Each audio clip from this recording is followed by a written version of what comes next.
Hi guys, here is Ayla again, and in this video we will go over the difference between member loads and line loads.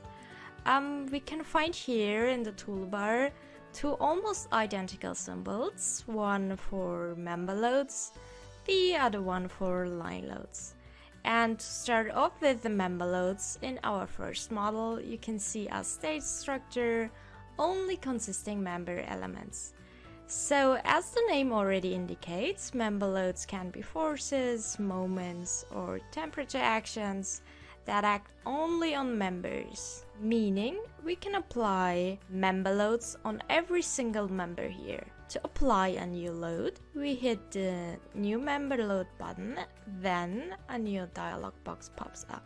As load type, we choose force. Our load direction is related to the true member length, and after entering the load parameter, we choose those members where we want to apply a new load. By changing the load direction, we can also apply member loads on the columns down here.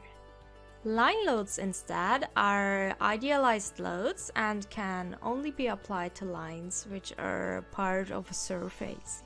To show you this, our second model, and here you can see a floor slab, so we have a surface.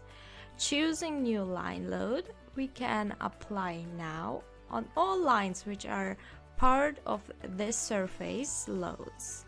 A typical application in reality would be, for example, horizontal wind loads. For this, we choose first a new load case, then once again new line load. Here we have to change the load direction to the global Y direction as we have horizontal loads.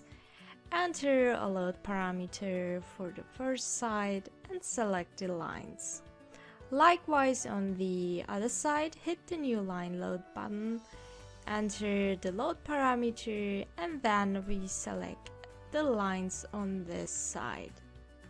Thank you for watching, and if you like this video, don't forget to like and subscribe.